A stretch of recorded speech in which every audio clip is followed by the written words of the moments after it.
Empire no one nene kasa. Say kasa. They are imparting words of wisdom, words of understanding, words of knowledge, words of encouragement, words of motivation. They are imparting this kind of words in you to believe, to agree, to accept, to say indeed, you also have dominion. Simple. Inti papa kasa Hweene hwa, just come to understand and say, so it will have impact in you. So we don't believe se bibi yo ho eke Nyankopon na empo se bibi wo ho a ade nia no Nyankopon the boy. So just believe it.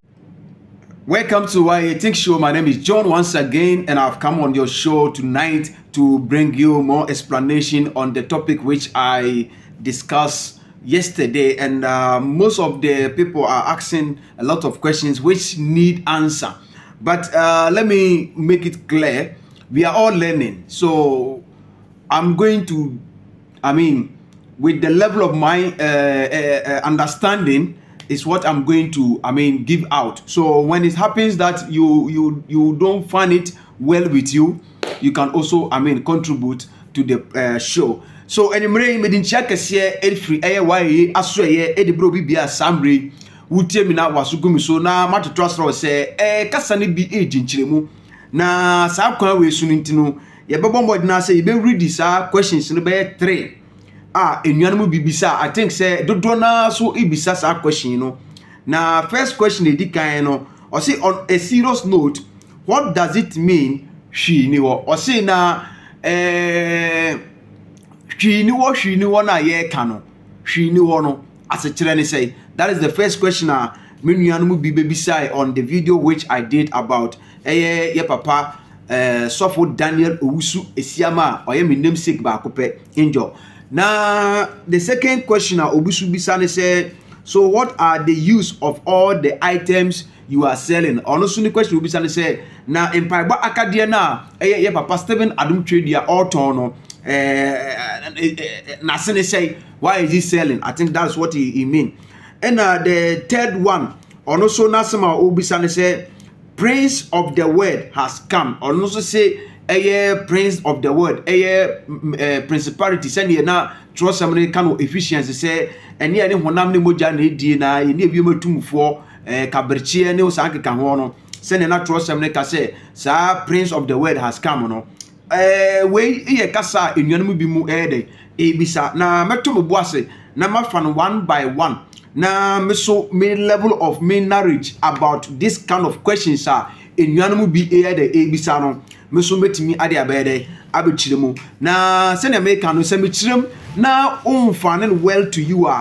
kwan da ho wo so betumi e de wadwenkyere wade afa comment section no so na wade ade wade aba na me nua bi so be ka say I think I am not fair, or say I wasn't fair with my perspective na me so me dey ban because most of Sofo Daniel Owusu Esiama na semna na wo kano a bit of me in semna na me kano efa ono so ne de no na say he is in line with what I am saying. But the Maya mesumi yes a video na me ka say ye no ye ndi Hweene na Hweene ho no me de sa kasa no nchire mu be de ebeto ho no eno so mebo modina say meyi ano obi so be ka say enti opese wo ka say Paul ne die na eto no say mra wo ne ka no na wanfa eduro bia anto so na empo nkofo na omo kromwo no ehwe se nke Paul bewu na Paul enwu eno nti ekromwo fo ni nia ye de etisa omadwene ebedi Paul ne Nyankopon de chi no ono so bisa se nti eno nti na wo so wo ka se Hweene ho na odofo met trust say mubenya mo abotre na I was thinking say nke member life, but with my time and with my job which I'm doing, it doesn't favor me to come on live to have this kind of interaction with my viewers. But all the same, as we are moving forward, I will try everything possible, say, with the level of my knowledge. As I said, me try biara say me to me ayade, me de kasa no munchire mu ayade aba. And until you ever one by one. Number one question I'm din kan or say no. So what are the use of all the items? Empire bo akadie no DNT in a Hweene wo na papa auton empire bo akadie no. I think say this is a broad question pa we bisa, and it is very deep. say papa say Hweene ho enso so or say or ton empabo akade mesrɛ tie me odofo papa bi no tena ase na papa no wawale sa video ya me ye me maye video bi na makasa asem no wo na we eye true story a me am di mani gani me di hui nti enye se bia me bo me tirim na maka bibi dabi na tie me papa bi based on the question now all ka say papa say Hweene ho na adenti na all ton eye empire bakade no eno ne first question me pese me di anu yie me ye de me de ba na me de narrate story no ana say me de narrate eye asem na me beka no na wanya ntiasie wum enye sa o say sometimes wo chro bia de na wo ye illustration a eboa no ma se ne wure finu mpa enam store yes story nti ne bedu ba bibi no obeka sa mpo ka asem say nti so behwa Yesu Kristo mra oba chance pasa asiwe so no ne nsem kanenia no mu bi be yes story e be ye friends say the parable ebe ye kasakwa another ebe ye parable another ebe story bi na o here and he tell and okay and he told them a story inti ma memfa ne saa na afi memfa saa kasa no mu nkyiremu embre eye metiefo adenti na Hweene ho na enso papa Stephen Adom Kyei-duah oton eye empire bakade wo atias fasasi we so no de tie nie onipa dasani a wote atias fasasi we so aduane a wo di no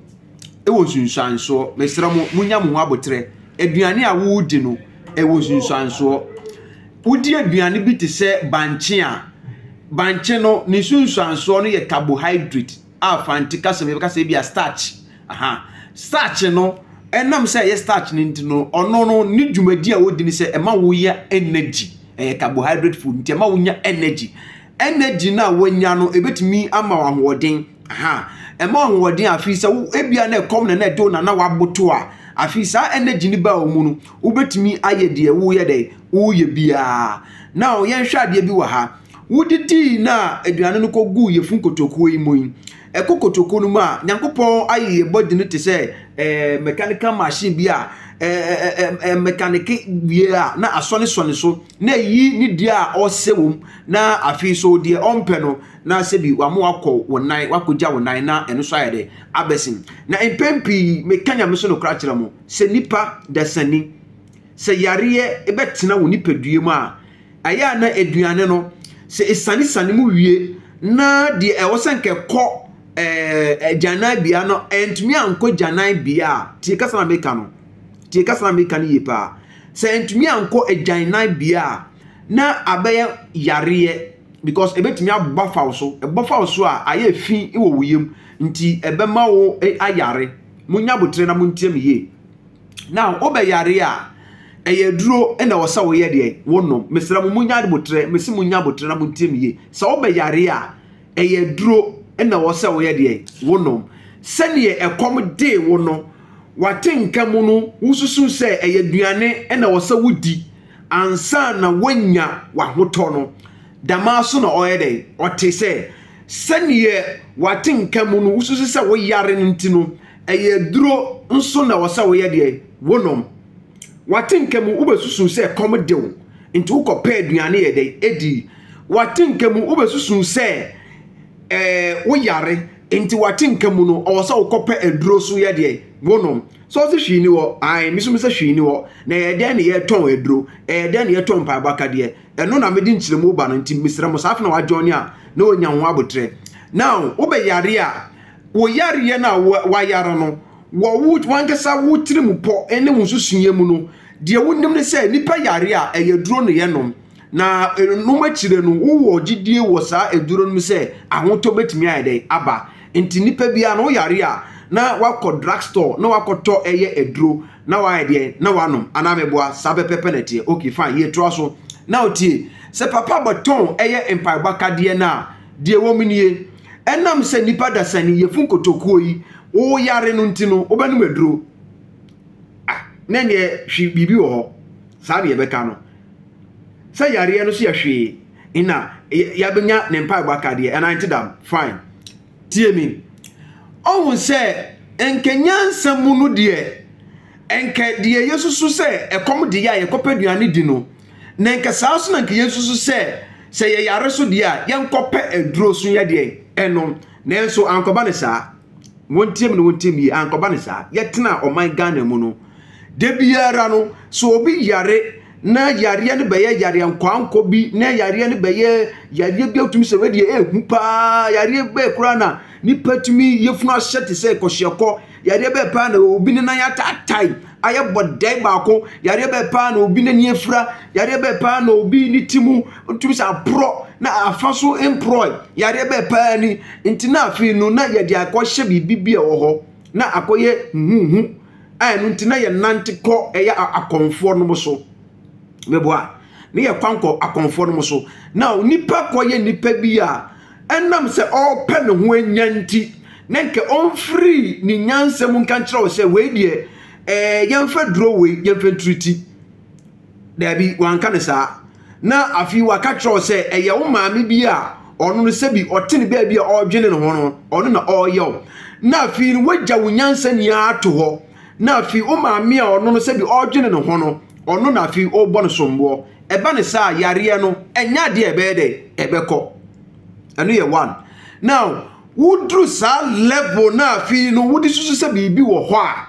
a ɛno nti saa bibi korɔ no na ama wo wayara ne na tie mi aha ɛna papa bɛtɔn mpaebɔ akadeɛ no ma wo aha ɛna papa ɔwɔ sɛ ɔtɔn mpaebɔ akadeɛ no yɛ deɛ ɔde ma wo because wɔn nsusua nkasa wo susu ne nia ne sɛ obi na ɛyɛ ɛyɛw ɛna papa so sɛ obiara na ɛnyɛ obiara na ɛyɛw na mmom no ɛyɛ wankasa ɛna wɔsɛ wo ho ba wo ho so na wo hunu sɛ wate asfa sase wei so no nipadua no ɛyɛ hwana dia nyankopɔn dia enti na sɛ nipadua no baabi tɔkye ma nyankopɔn kotɔ no obetumi asasa nipadua no yareɛ o car ne say no me gidi say o de ko mechanic adentia mechanic no kotɔ no betumi asa o car ne yare na enam say wo no wadum pempenso a ususu say obi na eye wunti no afi ye de aduro no mpa baka de e ba ba ye engineer so ama tie kasa na America no ye de mpa baka de no eye grace wine eye grace powder eye grace friends cream no ye de ba ba ye engineer so ama wo yare no entitie me now say engineer so ye de ba be ni say wonu ususu se obi na eyo e na wo ba ni ye se hwini ho na emom se ne wankasa ho beba ho me so na fi ho ba ho me so wi a na fi wo de mpa ba kade na ye den aka ho enti mpa ba kade ni nya aduro ti se pala a ekosa wutipaye ya mpa ba kade ni enye uyefunu kotokoi a ekosa uyefunu yare mpa ba kade ni enye wani a ekosa wani yare na emom no wankasa firi watenkamu se ne wo firi watenkamu gi aduane di adentia na wo watenka se ekom na de wo enti se wo dididi a oho beto no san firi sa atenka kro na mu na didi se nyankopon no bo eye bibibia enti se wo susu nyankopon na bo aduane a nti wo gi sa aduane ne di na wonya sunsunsanso de a enye jimpa bakadie konom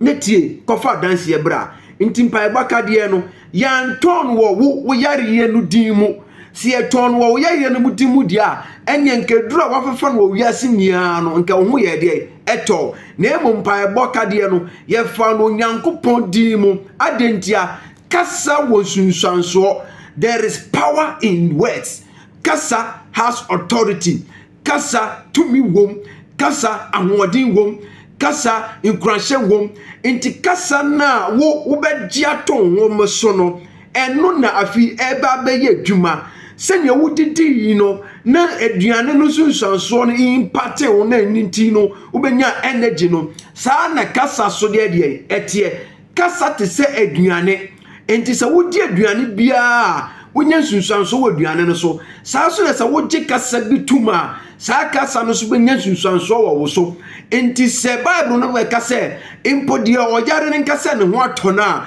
en kasa kira ne se there is power in words nyame asem no tumi wom enti kasa biera epie firi wonum aba no se ye kasa eye abebu a ebenya impact wo so se ye kasa eye positive so a ebenya impact wo so enti wo wadi nke akone nam baby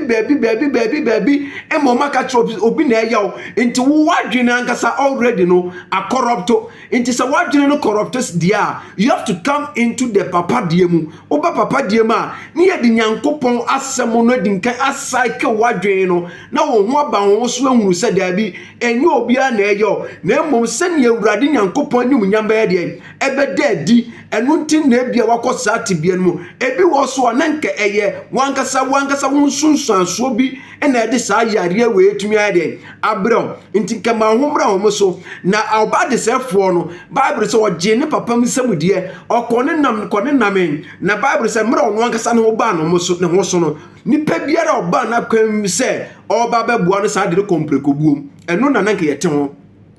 eno na ya sofofo ema na yete ho an ka me yare na ka me maba wo nche na wo se ka obu am no na afi onu moma san de ehu kasa bia de abehye me mu a se ehu kasa no abasan ebenya insunsanso e wo me so eno nti words has impact inti kasa mi kan kurai se woje sa kasa we tuma na eye positive it will have impact in your life the same thing so na se kasa me free manu aba no se koye negative na se woje sa kasa no so tumu so a eno so betimenya impact o wabrabom inti die tie nie papa wo ba ne die mu no o se hwi ni ho die wo ho ene se konom pai baka die na kofa dance ebra na emom nom wo yariye na dimu na emom nom no nyankopon dimu say nyankopon ne bo bibia what as far as we so including the devil himself inti say bibi wo ho a ne nka ye ho na nyankopon eno na wo se mo de tuma adwenum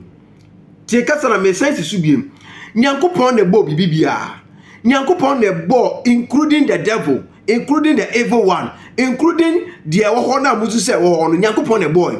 inti along the line no se nyankopon ne boss anyoma we nia dia inti senke ya acknowledge the boss anyoma we nia ya acknowledge adia na se ya acknowledge nyame we have to acknowledge God eno ne nyankopon abeka kire wo ne nsem num se wo papa mo wo boni mo do not acknowledge any other thing apart from me God nyankopon ko tin na wo se wo acknowledge no enti papa kasa hwini wo no free wadwini mu free wonti asie mu ne hunu se what as far as we so no wonni pada sani a wo ti as far as we so de wo ho eye wonum kasa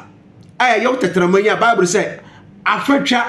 enim sutwa ekiretwa enanim no sutwa enti se wo no di wo free watenkam besusu se bibi wo hode a enam se ahatwa na ahasutwa no ebia na wo the wrong side na wo di ko twa so it will have impact in you ebenya impact wo wabrabom ebenya sunsanso wo wabrabom now Bible ka se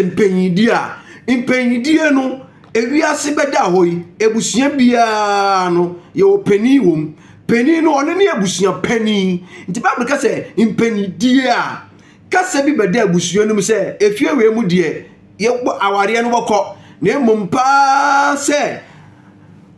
sika betimi aba wo abusua we mu de da bi da lalai adentia opapa odi kan the same thing ato no abusua pani na ankasa mpa ono ye abusua pani the same thing ato no nti saa kasa we ya beda abusua no saa kasa we ya beda abusua no ma akoye akwankwa yesusu se enu nti ene meso kwa wale the same thing ne betome now se me de me akasa me ho ye emfato ho a pacho munya botre na montie me ye now me na before no mitumi koye adwuma acha 3 months acha 1 year acha de adwuma me ko me che kra no ye be 2 years o se sei na me hunu de be ye na adwuma na firminsa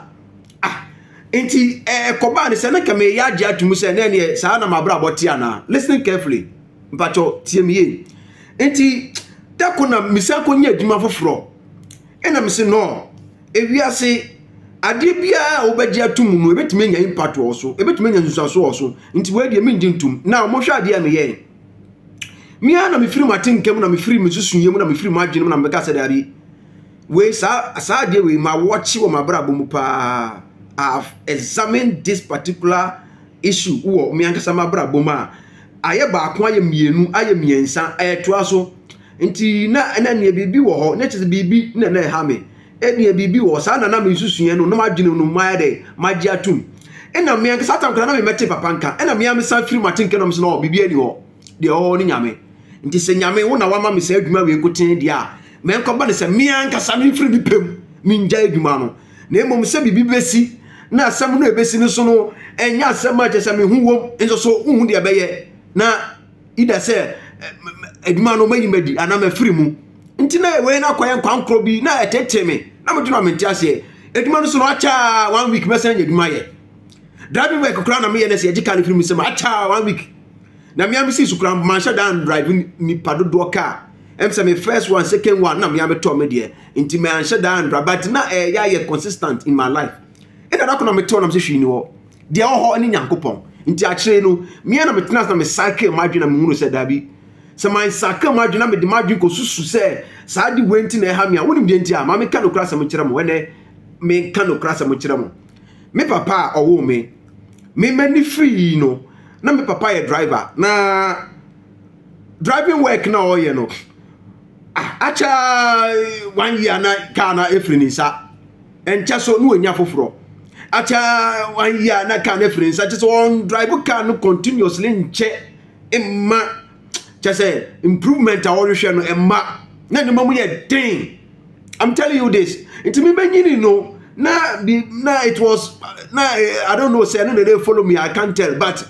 nini ya no na me try say na me de madwena ko susu sa internet sa so na happen until some ya me tenas me recycle madwena am kasa no enough is enough de eni nyankopon enti se bibi wo ho a eno no ebetimi akanta me so a me ngindi na emo me firmatin kam se nyankopon wo na wa ma madwuma di a enkoba ne se me am firi mi pem se me jai ana se bia menye dwuma foforo no me am firi mi pem na emo se bibi besi na no so me hu nim na akokoba ne se saa de ntina de bia no na malusu madwuma I'm not going to accept it anymore nti me firi ma dwuma recycle ma dwen no adwuma me firi ma maba bebia me wo ya me san me ye de me ye no eye me ana me jaye enye obi ana sake me ana me jaye eye me ana me jaye e kire me behunu ne saa no wonim adwuma bia me kom bia mu no adwuma me kom a me wom sisi ye e wa kontum wontie de me ye muntie de me ye ba no ye ba se ye ba betwika listen carefully ye ba no wo ye contract no so no ye ba se ye ba betwika but wonim we be who say there is power in words. We be who say to me wo kasa mu no e kire no me am deciding what I want to do. Me am deciding de me pese me hunu. Me am deciding de me pese e ba mabrabom. Inti me ba ye ba no God raised me from where I was thinking say no ye ba ye no o move me. Wa odan wa o move me. Wa say move me. Wa say move me. Me wo manim. So my tell based on me amenu mukasa me kind. Me see me person me say. As my making, I have me what dance for make me abo mudin. They can come to confirm what I'm saying because I make it louder. I need to say I kasa ni bi wo a ni kwasa o mo biti na o mani panetia o betimi akwetia we dam kasa making. I make it louder to one of my friends say I'm going to become this. Me catch no. And was smiling, was three no say oh dear. I'm so the Amacano and then the baby. Yawa no mbe frefre. So lucky I'm be a leader of all the drivers na yeba in here, including even other part of the countries. And I'm your leader because I pronounce it. Me the man no kind. There is power in our words. To me wakasem. Enti sa wo beji bibi di se bibi wo ho na wo panyankopon a enu na afisa enu adekro na wo didi no so no ebenya impact wo wabrabom tie kasa na America no enti ma mu bisa se bibi eni ho na enso ye de na papa etompa bakade no wankasa mpempe so waduru no wa wususu se eduro na wo se wo ye de wonnom na ho atɔ na emom no nipa akohyi om ni nia be dadaw so obi na na eye ena na wo no firi watinka mu se nipa eye wo no eno nti na afi na yare no akwa enkokora na otie eduro aye wo ho no eduro wo ho se ye nom na nsa ye yare papa mpa bokade na oton no wan ton wa benfo din mu oton no Onyankopon din mu konom ne kofa dance ye de ne febra na de mu bisa sa de ntino Hweene wono oton pa bakade no ma me fa me last word mfa ma na fi nya ho ntiase ohun se Nyankopon obefa agbobinsa na agbobinsa no na eyade asuafo no mo nom ne dada na ye nsa o mo nom te se mfanse Ghana nsefuo a o mo nom ne dada enti obefa sensefuo no eno o se free na eko mo nom we mfanya menkaye na we nu enya apam enda ho mamo enti we nu enya mi moja ti o enso so na ye nsuo anase ye wine enso so o se ye ni moja aha na mystery aha na esmasam ewo a o se nke sa question na mubisa because ye Nyankopon Yesu Kristo na ye di nachi no obeye bi eno o se ye gini di a ye be ye mpomasen no na chese o ye papa ono odwene ne ma ho nti no o pese ye tumi ye de esene no ena papa Stephen Adom Kyei-duah abeje sa akasa na di nti kwa be fa ye nia ye so boloi eno o di Nyankopon din atoso se Nyankopon ni moja enti kono ne kofa dance ye bra enti mra wo cycle wa dwene no sa cham na yare no koyo I'm telling you emra wankasa wotena se papa cycle wa dwena afi baji tu mu se enye obia na eyo na emom no wo bepa Nyankopon chew se de wa ye bia wodi wabrabo woni woni padua wade aye no nyame hunu mobo na onfa mfom so onfa obone onfa nchew na fi onsan so onya ofoforo biem nti eba ne saa na afi ukonom mpai bakade na ne Nyankopon enam se mpai bakade no akoye apam ama onu yewurade Nyankopon ntim no wodina sa mpai bakade ne so na afi ohu ayede ato sanete enti men din kan kotom mpai bakade no abra wundi nkan won recycle wadwene because at that moment no yare no aye physical say ekura aye physical nti wo dro na mom cycle wadwene no wo cycle wadwene ni wie a afi kono mpai bakade no na mpai bakade no tumia ne ahode atimu no wo Nyankopon di mu nti no na wonya insunsanso so ede ewo so na ede sa yare wano ere afiri wo mu ana afiri wo so enti eno endikan dia to so bie ma menua so bi bisa no se or say principalities of the world Nyankopon say na osefo na ede aba okay ampa osefo na aba na question bi say besi na ye ba as far as we so osefo no wo de hunu da bi memi hunu da enti se obi a wo de hunu da dia ene nka bra be kire se oyetuntum oyefita oyetenten oyetiatia ana oyekoko se Bible ka se principalities no wa ba tiemi ye Bible ka se principalities na ba ana se wato osefo na ba as far as we so a no oyefita na no oyetuntum no oyekoko na no oyetenten minu mien ba as far as we so osefo ye hunu da ye nia na ye fi atinkem ne ya adwene mu ena Yesusu a be drodro skeleton bi ya na free atinkem ne Yesusu yemu ena Yesusu a na be drodro nipa bi ne na bembe bi a otuatua ho ena Yesusu se ono ne buronsam no misro da bi enye sa na buronsam kura no se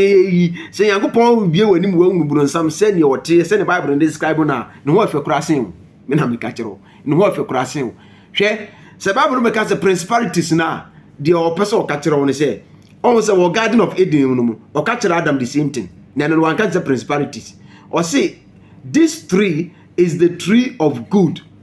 and at the same time is the tree of evil and the minu mienu ya church as far as we so see ye hwehwe sa eduaba no ene ni eduaba bai ene no wankasa woni padue edua no ene wo edua na e produce good edua na e sign produce bad no ene wo nipa dasani a wo bisa sa question ene wala na die fruit no efa na be pie free aba e be pie free wanum aba adentia or say the tree has two-edged sword and I say the tree has good and bad it bear fruit so bad ye papa anaasɛ ɛyɛ bɔne. It bear fruit of good and evil. Ɛso aba ɛyɛ papa ana ɛsɛ ɛyɛ bɔne. Nyankopɔn korea so na wasan ka kyerɛ sɛ ɔno na okum, ɔno so na ɔyɛ deɛ ɔsa. Ɛna waka kyerɛ sɛ wankasa so wanum so na papa so yɛ deɛ ɛfiri ba. Wankasa wanum so na bɔne so yɛ deɛ ɛfiri ba. Nti sɛ wohwɛ Nyankopɔn a, Nyankopɔn ɔte wanum. Ɔte wo mu. Ɛne yɛ one. Sɛ wohwɛ bronsam so a ɔte wo mu. Nti wo, it is a choice. Deɛ na abotu so. Asa. Me question me to me here, no, with my level of my understanding, with the level of my intuition, with the level of my instincts. That is the only answer I can give you. Into eduano oni wala, because eduano ni wo send you do any ko physically dabi.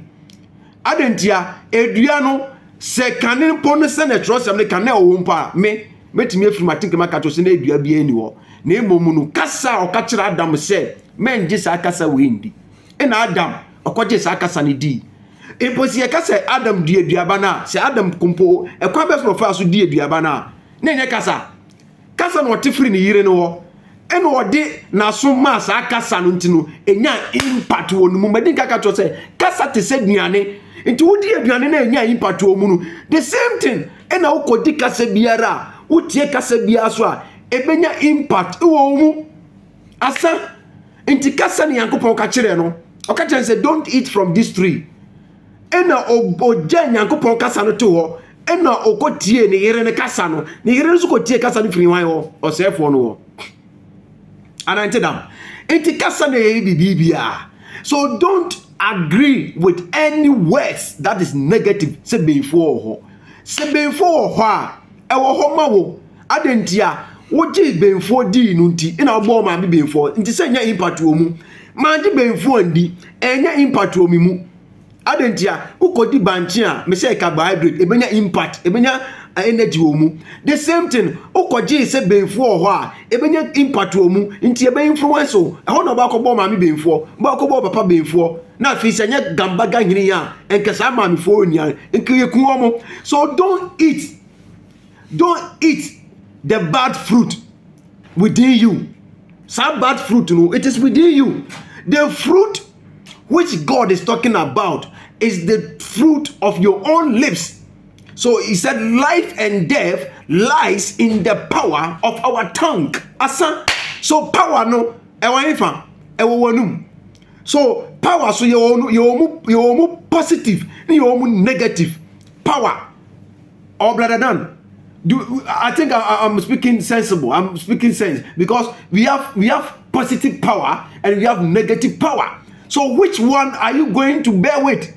Are you going to bear with the positive, or you are going to bear with the negative? So principalities na ba broken wasamu ye to medie kasa ewe busuam. What did it will have impact. One day enya impact. Simple. Kasa te say. Oh, say obi mpo course of die a do some level bi a na yemu say this no obey mature we have to impart more say man impartation and no na omode ensa to so na ma bompa ya ma empire no bo na nye kasa say kasa. They are imparting words of wisdom, words of understanding, words of knowledge, words of encouragement, words of motivation. They are imparting this kind of words in you to believe, to agree, to accept, to say indeed you also have dominion. Simple.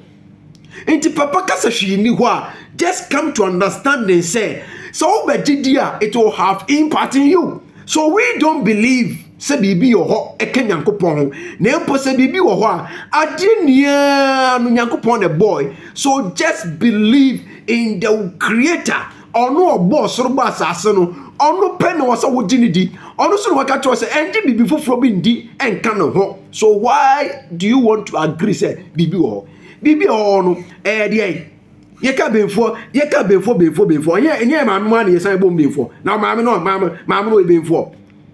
maame no onye physical human being like you. Papa no onye physical human being like you.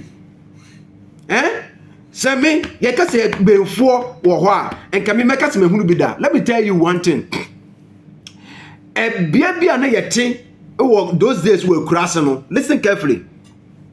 Na dokan yeka dokan ntonto de ye car no those days na de ye car ntonto na me papa e ko ekrom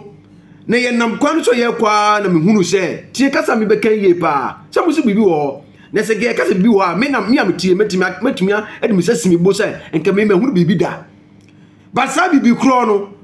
ma me describe nchiro that's what I can say but me from no nka say beinfo because sa bibi kro no amba boni din an kan kira me se beinfo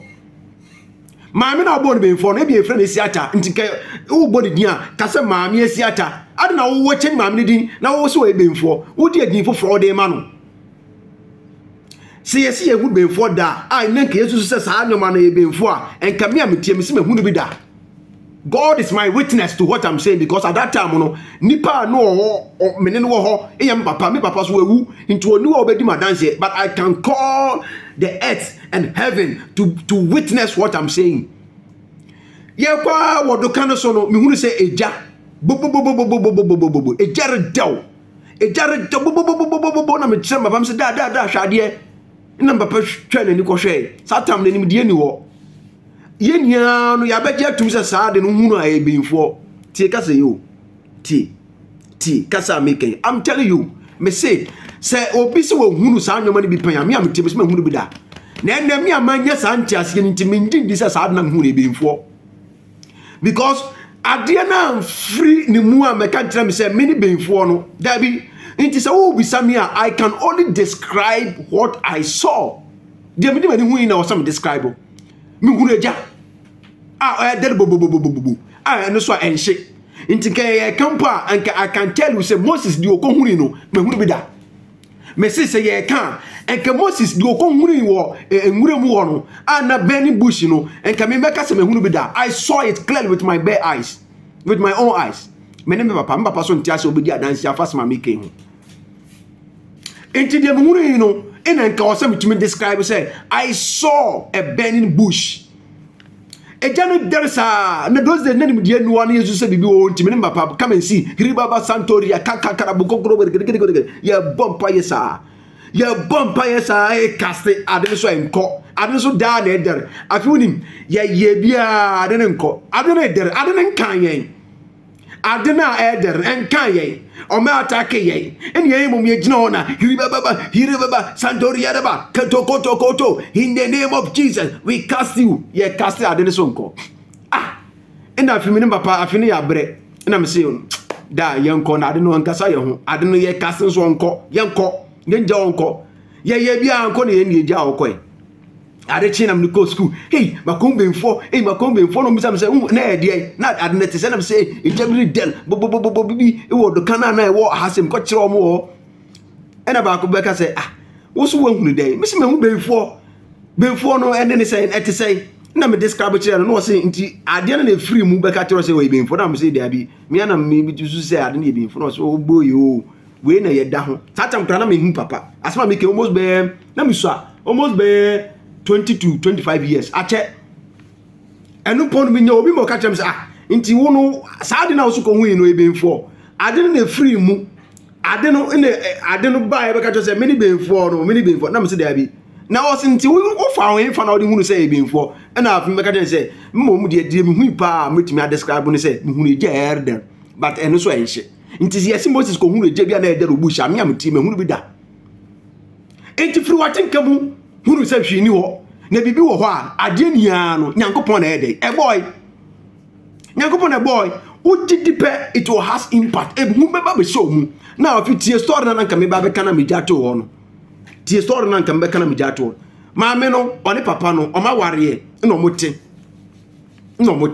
se yare bi ba yesi AC those days be 20 years ago sa AC yare we be take ni papa meboa okay fine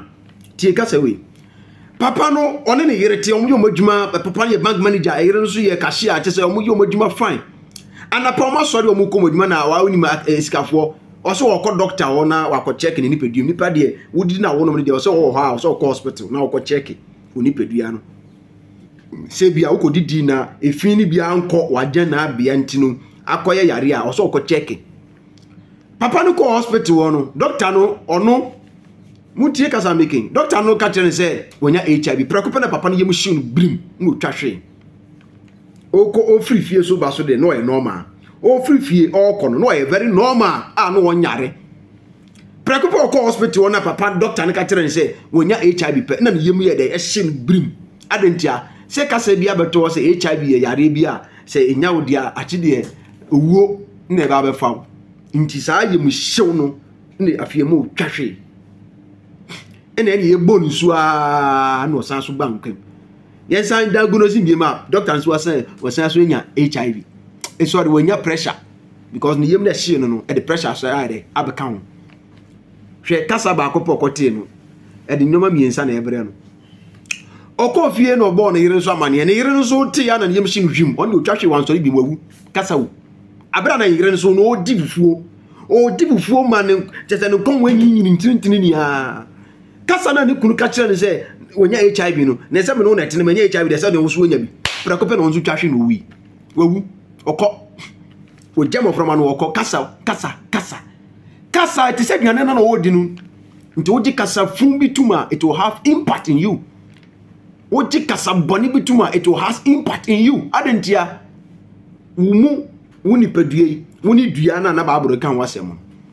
wonum tetrema yisu eno ni fruit nu nti oji kasa ni tumu egri na wu now ye hwe de etu aso no ne ma no so ba ne sa no mu ni fi papa no kro musuro so mboko papa ne nchen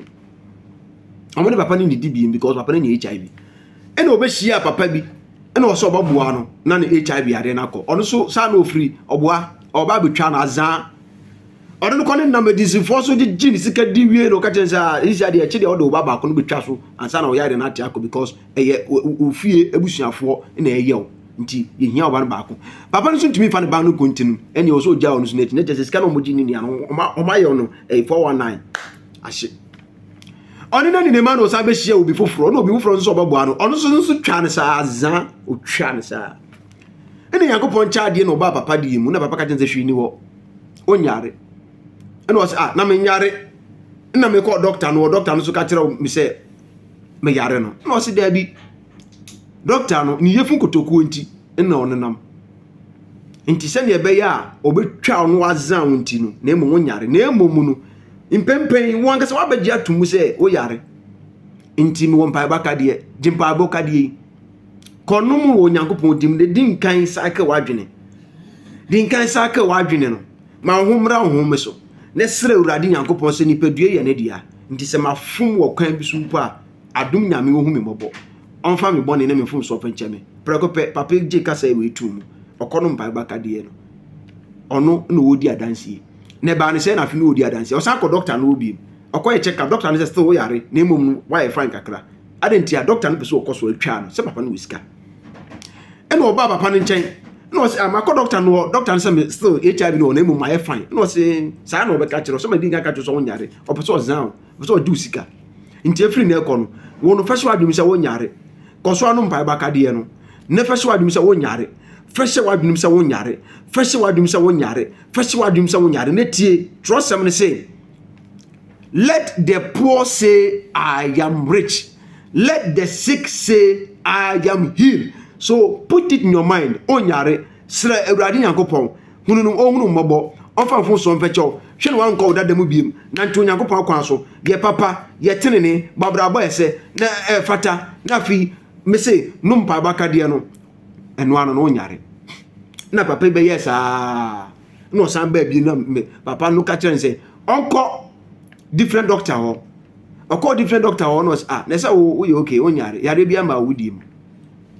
ahona papa no beji atum sampa kasa wo nsunsan so